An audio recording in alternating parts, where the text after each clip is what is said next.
أعزائي المشاهدين، أهلا بيكم في حلقة جديدة من سهى وإسماعيل شو. النهارده جايين نكلمكم عن المصايف، عن أي حاجة ليها علاقة بمصايف، ذكريات، أي حاجة. أعتقد يعني كلنا رُحنا مصايف وإحنا صغيرين ولينا ذكريات فيها، مم. وفي دلوقتي ناس لسه بتروح ما لناش دعوة بيهم.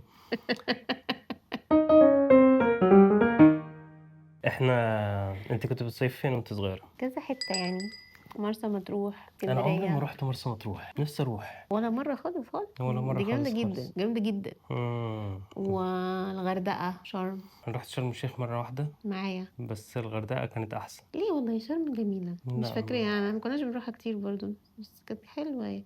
هي الغردقة كبلد أعتقد أحسن.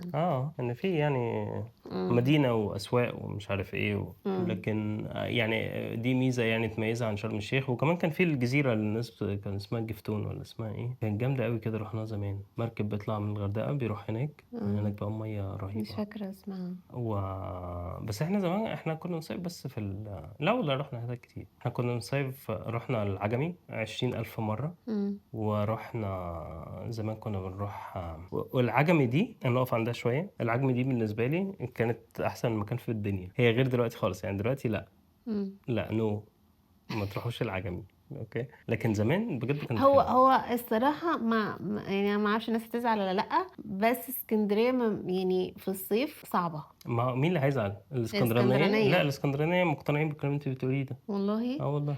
إحنا رُحنا السنة اللي فاتت في الصيف، يا جماعة زحمة إيه ده!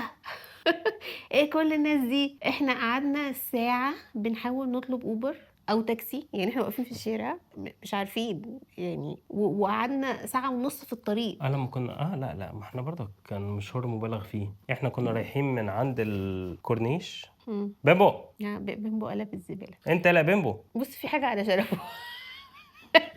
حتة زبالة علشان العجمي، نموذج حقير. إحنا كنا عايزين نروح من ناحية الكورنيش كده ده للعجمي، فين الحتة دي؟ ناحية مصطفى كامل والحاجات دي، إمم. كنا عايزين نروح العجمي، والعجمي بعيدة ومشوار صعب وفي وقت صعب، فقعدنا فيه ساعة ونُص عشان الدنيا زحمة يعني، لكن هو كان التاكسي اللي إحنا لقيناه يعني كان التاكسيات اللادا الجميلة الكلاسيكية كان الحلوة صعب دي. أوي برضه. وبعدين أنا نمت، أنا والولاد نمنا في الطريق، أنا صحيت لقيت الدنيا ليلت. أيوه. ولسه ما وصلناش. لا، كان يوم صعب إمم. و فأدي العجمي بس بالنسبة لي العجمي كانت أحسن مكان في العالم. إمم. كان البحر مثلًا إحنا كنا بنروح مثلًا حوالي أسبوع، إمم. منه مثلًا حوالي 4 أيام كده البحر عامل زي بتاع مرسى مطروح. يا سلام! والله، إمم. البحر كان بيبقى حلو أوي، كنا بنبُص من البلكونة بنبقى عارفين إن البحر حلو أوي النهارده بنتحمس وبتاع ونروح إمم. نازلين. هو أنا عندي كان قعدت كده. أعتقد عادي. إمم. يا سلام! الفكرة إن فكان البحر كان بيبقى حلو وما كانش فيه الناس اللي هي بتاعة زمان بتاعة إيه الناس بتاعة زمان بتاعة إيه؟ يعني إيه الناس يعني بتاعة ما كانش فيه زي دلوقتي موضوع المبالغة في أسعار مش عارف الشمسية والكراسي ومش عارف إيه، آه. إحنا كنا بناخد شماسينا وكراسينا وبنقعد وخلاص، إمم. ما حدش بيكلمنا، وكان جنب البيت في ملاهي في البطاش إمم. لو حد عارف الحتة دي، الملاهي دي كان اسمها كوتا بارك، كوتا؟ كوتا باين والّا حاجة كده.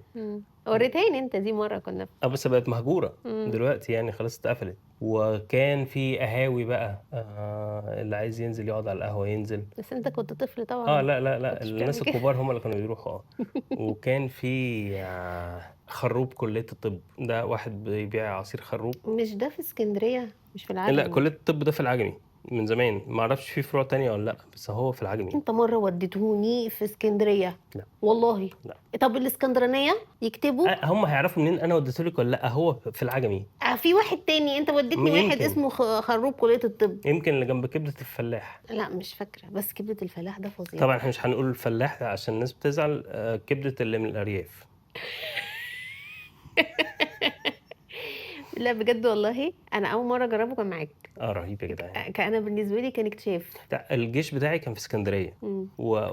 ناحية محطة الرمل، إمم. وكنا كل يوم بالليل نقوم واحد مننا يعني بياخد إذن ونروح عشان كبدة الفلاح ماشي، وهو كان عارف إن إحنا عساكر فكان بيعمل إيه، ما كانش بيعمل لنا سندوتشات اللي هي يعني زمان كان الواحد باين ب75 قرش إمم. أو حاجة كده، إمم. أو 75 ده لمّا غِلي تقريبًا، المهم يعني، فكان بيدّينا الكبدة في كيس وإحنا نروح الفرن نشتري الفينو. فكده أوكي. كان بيبقى اوفر لنا بكتير، واحنا إمم. نعمل بقى سندوتشات. بس هل الفينو كان نفس الفينو بتاع الرفنوع ده؟ هو الفينو زمان إمم. كان كل الناس بتبيع فينو بقسماط ده، وهو الفينو في اسكندريه اسمه ايه؟ اسمه هو فينو عادي؟ ساندوتش كبدة الفلاح دلوقتي بكام؟ اعتقد يعمل له 5 جنيه مثلا ولا حاجه. أعتقد المهم أغلى. فاسكندريه كانت بالنسبه لي برضو في الشتاء بقى، شفت انا الفرق بقى بتاع اسكندريه في الشتاء ده. كنا بننزل على الكورنيش بقى، يعني خلال فتره الجيش دي بقى مثلا كنت بقدر ساعات اخرج اتمشى على الكورنيش. الناس بقى اللي بتقعد تشكي همومها للبحر، كنت انا بعمل كده. وكنا بنروح فين تاني بقى؟ كنا بنروح العريش أنا عمري ما زمان. رُحت العريش. العريش يعني ما فيهاش، يعني وقتها زمان ما كانش فيها اي حاجه.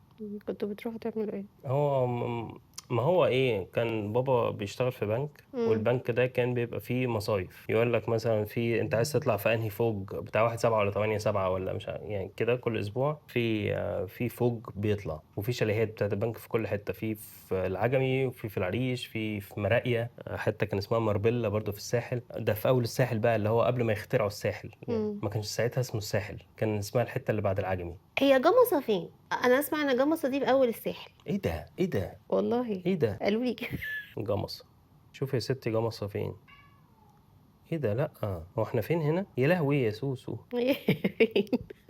وريني فين؟ دلوقتي بصي، ادي مصر اهي، ماشي. ماشي. بورسعيد هنا، وبعدين بتعدي بقى راس البر، جمصة، بلطيم، يا لهوي! رشيد، وبعدين تروحي اسكندرية، وبعدين العجمي، وبعدين مارينا بقى، وتكملي على آه. الساحل. لكن خلاص نعم، اللي قال لي المعلومة قال لي معلومة خاطئة. قال طب لك أنت رُحت جمصة في الساحل. طب أنت رُحت جمصة قبل كده؟ لا مش فاكر والله، لا ما اظنش. مش فاكرة إن ما أنا رُحت وعاش قبل عليها، كده. بس احنا رحنا راس البر مؤخرا من 2 3 كده. والله كانت حلوة. كانت جميلة. راس البر إمم. يعني في عز ما الناس كانت عمالة بقى بتروح الساحل ودهب والجونة ومش عارف ايه، احنا إمم. قررنا نروح راس راس البر. البر. وساعتها طلعنا ايه بقى على الانستجرام ان احنا بننشط سياحة بلدنا وعايزين نروح اماكن جديدة ما حدش يعرف. والناس تقول لك ايه اللي انتوا بتعملوه في نفسكم ده؟ انتوا رايحين راس البر ليه؟ لا بس بجد كانت حلوة. آه. يعني بصراحة كانت حلوة عشان احنا كنا قاعدين في فندق حلو، أوكي. وكان غالي بصراحة. لكن البحر كان بجد وحش قوي. صيني. طيني والله العظيم، انا نازل في طينه، البحر بني أيوه إحنا بنطلع علينا وبنطلع طينة يا بني. جماعة. والله العظيم لأ لا، بس إحنا يعني بطّلنا، يعني إحنا لو رُحنا في حد البحر غرق مش هنشوفه خلاص كده. إحنا رُحنا البحر مرّة واحدة، وبعدين قضيناها في البول اعتقد يعني. مرتين 3 قضيناه في البوري. في البول. بول. بس لا كان الفندق حلو، وكانت التمشيه حلوه قوي في الممشى التمشية كانت جميلة الطويل أوي ده. بالليل. وناس كتير هناك بقى كانوا عارفين انه بس ما كانش في بيحبونا. كافيهات. ما كان الكافيهات كانت قليله، هي ثقافه الكافيهات محتاجه تنتشر يا جماعه في راس راس البر. البر. نداء لرئيس حي راس البر، زود لأ كافيهات. بس هي بعيدة أوي، مش هاروح تاني بصراحة. لان ليه بقى؟ لان احنا رايحين رحنا مرورا احنا عدينا على كل المحافظات تقريبا، يعني عدينا على بورسعيد. الشرقيه، إمم. بورسعيد، دمياط. ورحنا بقى في دمياط بقى في الراجل بتاع الفطير كان اسمه بلبول. هو ده كان في دمياط مش في راس البر؟ ما هو يعني هي واحد. أوكي. ما الفرق بين راس البر وراس سدر؟ لا ما دي راس ودي صدر. والله أنا طول عمري باتلخبط بينهم. استنى نشوف راس صدر فين. لا دي راس صدر على البحر الاحمر. إيه ده والله؟ طب فين بقى؟ قبل راس مطرمه كده وانت نازله. يا ابني فين من الغردقة؟ فين من العين السخنة؟ بصي، أنا مسكت أهو الطريق الغردقة. ما هو بص، العين السخنة هنا اهو، الحتة دي ماشي، ماشي. والسويس فوق هنا اهو. انت تنزلي راس سدر هنا الناحية التانية، ناحية شرم الشيخ، مش ناحية الغردقة. الغردقة هنا وشرم الشيخ هنا. أوكي. طب ما هي قريبة أهي. هي شرم الشيخ تحت اهي. طب ما لو راس سدر حلوة نروحها بدل العين السخنة. ماشي. يعني دي مشاكل عائلية نبقى نتكلم فيها بعدين. حلو. وكنا في العريش بقى كانت كل حاجة، الدنيا هادية خالص، البحر مليان قناديل، ما كناش بنعرف ننزل البحر، ما كانش فيه حمامات سباحة، إمم. فكنا بنضطر برضو ننزل البحر. فكنا بنجيب اكياس بقى ونلف بيها رجلينا، وساعات احلف. والله، وساعات كنا بننزل ببناطيل إمم. ونقفلها بأستك من تحت. يا لهوي! حوار عشان القناديل ما تقرصناش. إمم. وتلاقي بقى مثلا اللي واخد له لسعة في وشه، فالوش ورم بقى قد كده عشان القنديل. إمم. والناس كلها رايحة بأزاز خل عشان الخل عشان بيتحط على البتاع. او في طريقة كانت اخرى يعني، صعبة. بس ايه بقى؟ هبقول لك عليها بعدين. ممكن تكون ايه؟ مش عايزة تقول ايه قدام الناس. بيبي فانا لازم اقول لحد. والله والله قريتها قريتيها زي فين؟ بقى. قريتيها فين؟ انت كل معلوماتك غلط من ساعة ما بدأنا الحلقة. يا ستي ام السيرش. اكتب اقول له ايه؟ ادخل له بانهي وش؟ علاج قرصة القنديل، علاج قرصة. طب ما تيجي نسأل شات جي بي لسعة تي. القنديل. اسأل شات جي بي تي. ماشي. بقول لك ايه، القنديل لما بيلسع الواحد او بيقرصه يعني، او اللي هو التأثير يعني بتاع القنديل ده، ايه العلاج بتاعه؟ اللدغة بتاعت قنديل البحر بتسبب ألم وتهيج في الجلد.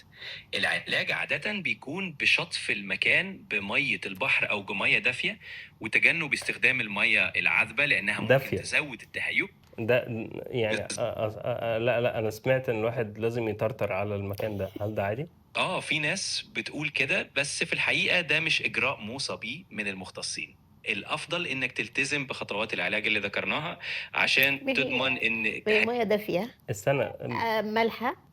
ميه دافيه اوكي. بس هل استاذ شات جي بي تي، هل انت فاهم يعني ايه اصلا يطرطر؟ ايوه فاهم قصدك، بس انا حبيت اكد على الطرق الموصى بيها طبيا عشان تكون في السليم. لو عندك اي استفسار تاني او عايز توضيح اكتر انا موجود. هو محرج ليه؟ هو ازاي بقى يتكلم كده؟ صح؟ ده اتحسن قوي يا جدعان. ايه ده؟ ما تخليك قاعد معانا. طيب احنا بنصور حلقه دلوقتي، ممكن تخليك قاعد معانا وتتكلم معانا في الموضوع ده؟ يا سلام، طبعا ممكن اقعد معاكم واشارككم في الحلقه، هيكون شرف ليا. ويلا بينا نتكلم ونشوف هنطلع ايه افكار حلوه مع بعض. يعني انت بتتكلم عامل زي اللي بيطلعوا في قناة الشمس. بس اقول لك دلوقتي احنا بنتكلم عن المصايف زمان. الناس يعني في مصر مثلا سهى كانت بتروح تصيف عشان هي من عيلة راقية وكده، كانت بتروح تصيف في شرم الشيخ والغردقة. آه وانا كنت بروح اصيف في العجمي وراس سدر رحناها زمان. انت كنت بتصيف فين يا شات جي بي تي؟ بصراحة أنا ما عنديش ذكريات مصيفية شخصية زيكم، لكن أقدر أتخيل إن كل مكان له طعمه وجوه الخاص. شكلها كانت أيام جميلة وذكريات ممتعة، وكل مصيف ليه حكاياته اللي بتفضل. طب ما تقول حلو للناس أوي. طيب يعملوا لايك وشير وسبسكرايب للشانل ويفعلوا زر الجرس. تمام، يلا يا جماعة ما تنسوش تعملوا لايك وتشتركوا في القناة وفعلوا زر الجرس عشان يوصلكم كل جديد. يا حبيبي شكرا يا استاذ شات جي بي تي. ماشي. معلش سؤال اخير، خروج كلية الطب موجود فين في اسكندرية؟ تمام، مفيش أي مشكلة. كلية الطب في الإسكندرية موجودة في لا منطقة الأزاري. خروب كلية الطب، واحد بيبيع عصير خروب اسمه خروب كلية الطب. فهمتك. يبقى انت تقصد مكان مشهور ببيع عصير الخروب قريب من كلية الطب في اسكندرية. يا عم لا، مكان هو انت غبي ولا ايه؟ بقول لك المحل اسمه خروب كلية الطب، هو اسمه كده. آسف لو كان حصل سوء تفاهم، دلوقتي فهمت إن اسم المحل فعلا هو خروج كلية الطب. فايه موجود فين؟ هو موجود في منطقة الأزاريطة في اسكندرية، قريب من كلية الطب، تقدر تلاقيه بسهولة هناك. بس هو بيقول كلية الطب. والازاريتا. بس لا، انا سمعت ان هو موجود في العجمي. ممكن يكون في أكتر من فرع، أو ممكن الناس بتطلق عليه نفس الاسم في أكتر من مكان. لو فعلا سمعت إنه في العجمي، يبقى ممكن يكون في فرع هناك برضه. والله في العجمي. تمام، يبقى أكيد مكانه في العجمي، وواضح إن هو مشهور هناك. أتمنى إنك تستمتع بزيارته وتجرب العصير عنه. وما تقرفوناش. بيتكلم بطريقة غريبة قوي. ايه ده والله انا خايف. المهم انت كنت بتروحي فين تاني؟ كنت بتروحي الغردقة تعملي ايه وانت طفلة؟ كنا بنروح فندق. بس انا انا اول مرة اروح فندق. يلا المهم، يلا كملي. اكتر حاجة بكرهها في حوار الفنادق عموما لما تروح مع ناس نشيطة صباحية بيصحوا بدري عشان يلحقوا فطار، عشان وبعدين يلحقوا عايزين الفطار يلحقوا بسين قبل ما وقبل الزحمة قبل عشان الزحمة. نلحق مكان. يا جماعة انا جاية اجازة، ما نام شوية. لا ازاي 7 الصبح 7 الصبح نتقابل تحت في الواحد البوفيه. بيشيل هم يعني. انت رايح اجازة وبعدين تفضلي تشيلي هم اللي هو انا لازم انام بدري عشان اصحى بدري عشان فلان هيزعل لو انا ما صحيتش. بالظبط. فدي مش مشاكل الفنادق مشاكل بالنسبة العالم لي. الاول. بصراحة بقى يعني. وكنا في اسكندريه بنروح شيراتون يا في لهوي العصافره. ما شاء الله. مم. مم. بس برضو اعتب على شيراتون في حاجه، اعتبي يا اختي. ان يعني هو كل فنادق اوكي، كل فنادق اسكندريه كده فيها نفس المشكله، ان انت بتعدي الشارع. انا فاكر انا موضوع شيراتون ده كنت لازم تعدي الشارع صح. وما كانش فيه عربيات مم. تعديك، مفيش اي وسيله مساعده، مم. ومفيش عبور مشاة مثلا. مم. لا انت بينك بقى للطريق كورنيش ده. صعب يعني بصراحة. لا فكنا. بس دلوقتي بقوا ظبطوا الموضوع. لا ما اعرفش بقى دلوقتي إيه، بس لا انا انا بتكلم فاكر واحنا اخر مرة صغيرين. كانوا بيتصرفوا، يا اما كان في راجل بيعدينا الشارع او كان في باص. لما رحنا الفندق اه لما رحنا الفندق اخر مره في اسكندريه ده كان الشط اصلا بتاع الفندق اللي احنا كنا فيه كان بعيد، مش لا قصاد لا لا لا بتكلم على شيراتون. اخر مرة رحنا شيراتون اللي هو من 10 من سنين كده زمان ولا حاجة. قوي، مش فاكره. لا انا فاكر كان في واحد بيعدينا. شات جي بي تي، في حد عداك الشارع قبل كده؟ بصراحة ما حصلش قبل كده ان حد عداني الشارع، لكن اكيد دي كانت نفتة لطيفة جدا من اي حد ساعد في الموقف.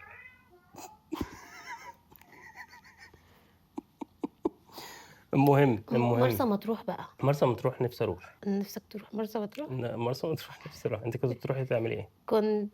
كنا بنروح في حته اسمها الأبيض، مم. كان زي قريه سياحيه كده، مم. كانت تبع الجيش تقريبا، مش فاكره يعني. مم. بس كانت جامده جدا، البحر كان جامد، القريه كانت جامده، مش فاكره طبعا اسمها، كنا صغيرين. بس انا فاكره ان كنا بنلعب بالعجل بقى بالليل. ما هي بقى مصايف زمان كان الناس بيلعبوا فيها بالعجل. ما اعرفش دلوقتي بيلعبوا بالايه. ما اعرفش، انا حاسه ان الحاجات بتاعت الساحل غريبه جدا، يعني احنا عمرنا ما رحنا الساحل. احنا عمرنا ما رحنا الساحل الشرير، رحنا الطيب. احنا اخرنا مارينا اسمها ايه، بتاع بورتو مارينا. دي اللي رحناها السنه اللي فاتت دي وما ما عجبتناش بعدناش عنها. يعني ما كملناش بقى، ما غوطناش. بس هي كانت بصراحة كان لا ما كانتش حلوة خالص. وكان مبالغ في الأسعار. بتاع محل كان اسمه ايه، بتاع السمك، حلقة السمك.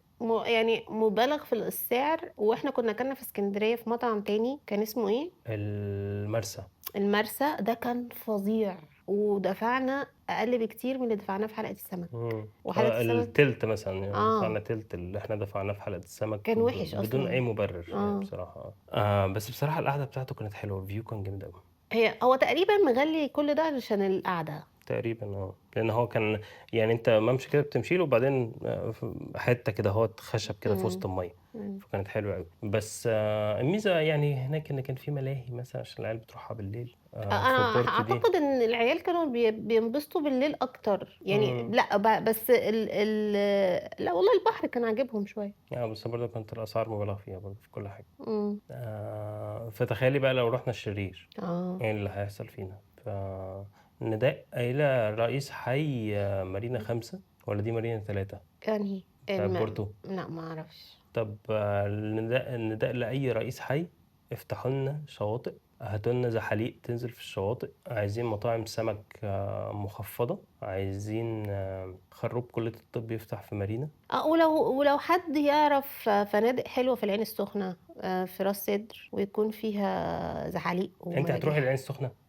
العين السخنة انا افتكرتك بتقولي راس البر. لا ايوه العين السخنة. الحاجات القريبة يعني من القاهرة، لان احنا صح. كبرنا في السن، ما نكدبش عليكم مش قادرين بصراحة. لا يا شيخة، لا ما تقوليش كده على نفسك بقى. المهم تعالى نشوف رسائل الناس بعتوا لنا قالوا لنا ايه على الجروب الصغنون بتاعنا. هتلاقوا لينك جروب التليجرام بتاعنا اللي فيه اصدقائنا وصديقاتنا في الديسكريبشن بوكس. اللي حابب يبقى من عيلتنا الصغنونة يا ريت يخش. ماشي. في منى بتقول كان عندي 4 سنين ورحنا راس البر. اول ما وصلنا للشنط خلعت هدومي وقعدت اغسلها في الميه. بابا وماما صوروا الواقعه دي، وكل عريس اتقدم لي كانوا بيوريها له. بس بنتنا شاطره ازاي لهلوبه لهلوبه. منى برضو تاني مره كان عندي 7 سنين ورحنا راس البر برضو. فرشوا ملاية على الشط وحطوا محشي والذي منه واكلوا وتقلوا. عايزين يريحوا وانا عايز ابلبط، فسبتهم ورحت العب مع اطفال تانيين جنبنا وماي صاحبتنا بعيد وتهنا. بس الحمد لله كان عندي مخ وسالت على جراج الاتوبيسات وقفت جنب الاتوبيس بتاعنا طول النهار لحد ما لقيتهم جايين يركبوا ويمشوا من غيري.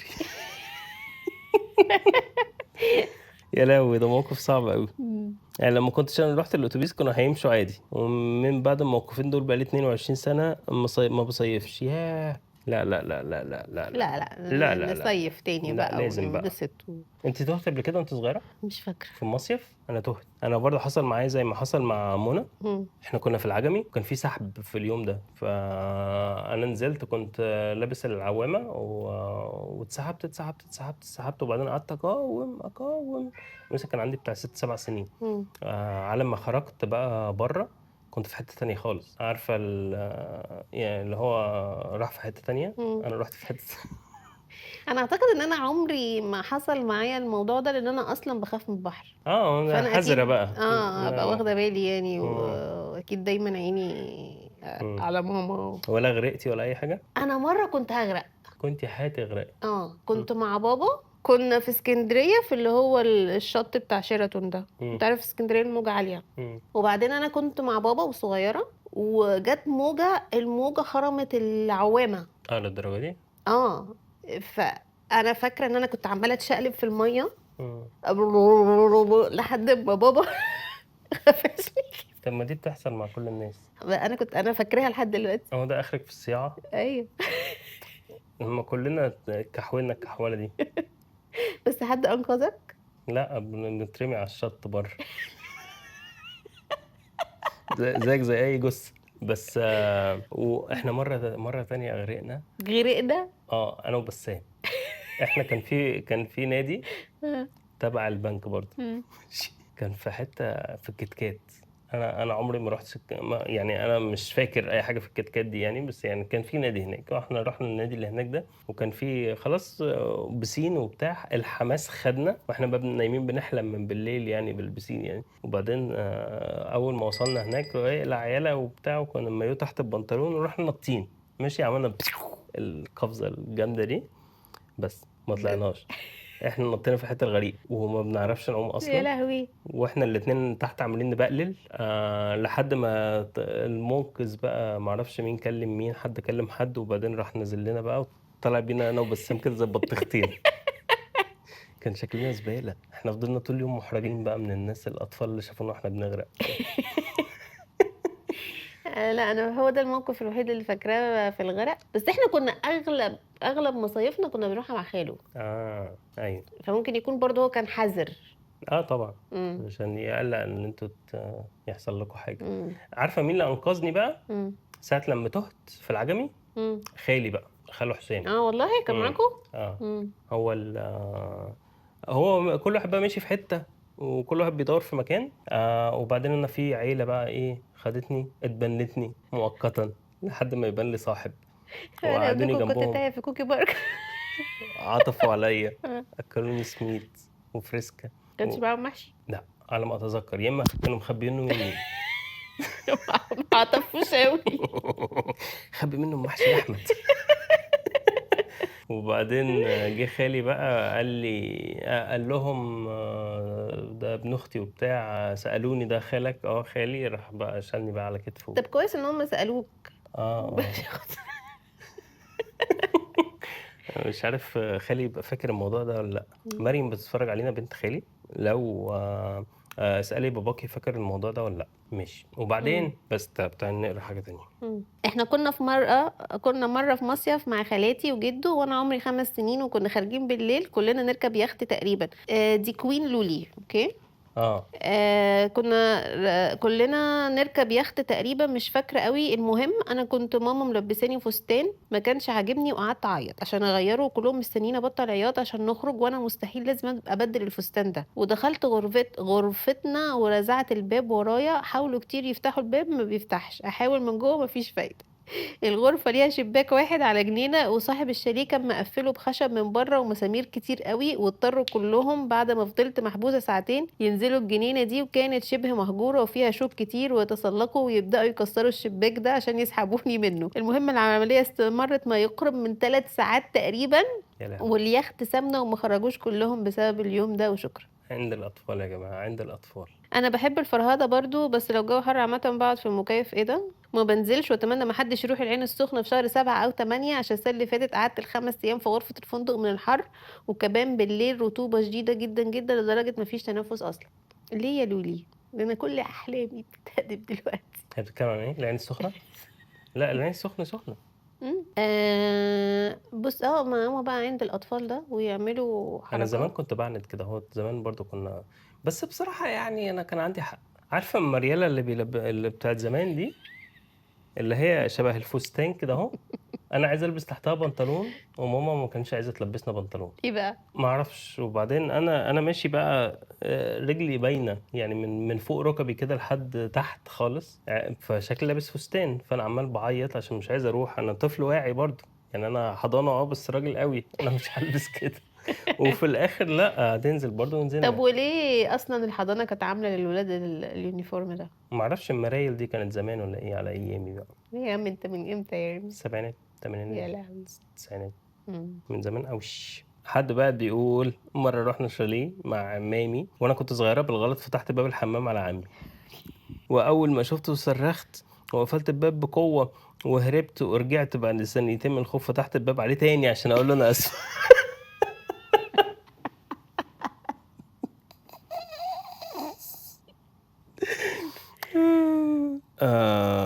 ناشد بيقول بصراحة اسكندرية، ان هو يعني بيحب اسكندرية بالاخص، ومعمورة مش بنبسط باي مصيف حتى لو خارج مصر. معمورة في الثمانينات والتسعينات في الطفولة والشباب لا تنسى. يا سلام يا عم ناشد. في يا ابن العضاضة، يلا.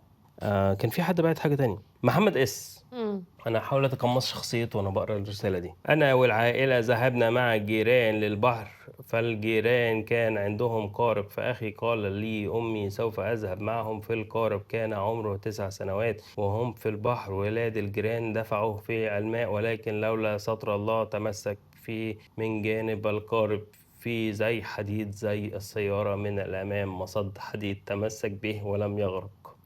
قصه اللغه العربيه انا واخي.